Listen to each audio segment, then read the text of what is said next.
Based on importance, who would you put on the Mount Rushmore of comic book movie casting? So, important sometimes a little bit difficult to know exactly what that means. So I'm going to try to factor that in. But in making my list, I was trying to think who are the ones that just perfect casting, that was interesting, it was creative, and it really made something special that was like no one else could have. This thing would not be what it is. The genre wouldn't be what it is. This franchise wouldn't be what it was without these people. Mount Rushmore's got 4 heads, so I've got 4 heads. The first on here is going to be, of course, Christopher Reeve as Superman. This was the original superhero blockbuster. You'd had Batman 66, the movie, before this, but it was literally an adaptation of a TV show. This was the first time someone went, you know, these comic books, they're decades old. People love them. They're a part of American culture, global culture. If you throw money at this and take it seriously, it could be something really big and special. So that's what the Salkinds did. They got Mario Puzo to write the script. I mean, they threw everything at it, and they brought in these big names to be the supporting cast, but they had to find the perfect person to be Superman for people to buy into it. And they found a Juilliard graduate, Christopher Reeve, who embodied the character and who took the role seriously. Like it was something that was like he believed in what he was doing and he believed it mattered. And he was literally the face of the genre for a decade. And all these decades later is still one of the faces of the genre. Despite him have been dead for over 20 years now, he's just so important and influential. Like he is the George Washington of superhero casting. Then I got to go Robert Downey Jr. as Tony Stark. This is this story's been told many times before, but like Robert Downey Jr. was a completely washed up has-been actor who had a promising career in the 80s. I mean, he was on Saturday Night Live, was getting all these roles in movies, got nominated for an Oscar in the early 90s, but his drug problem caught up with him. And eventually he was kicked. He was fired off being like the 4th billed person on the TV show Ally McBeal. And like a movie star being on a TV show 25 years ago was not common. Like him, I guess I got to do TV now. He'd already like fallen from being a movie star. He's not even the star of the TV show. He's like 4th billed, and he's fired because of his drug problem. He was done. And the executives didn't want him cast as Tony Stark because he's the washed up guy. And what, like, really? That guy? But Kevin Feige and Jon Favreau were like, that's our guy. Like that's Tony Stark. That guy's it. And he became the biggest movie star of the last decade.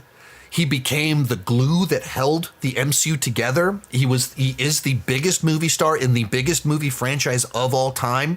In the biggest movie genre of the last 20 years, he's the biggest star. He has to be there.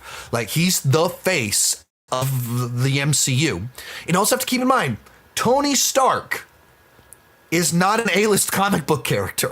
Like, Tony Stark was like, B-. He's not a nobody. But even of Marvel characters, he is not an A-lister until Robert Downey Jr. made Iron Man the most popular. Like he made him an A-lister. So, of course, it has to be Robert Downey Jr.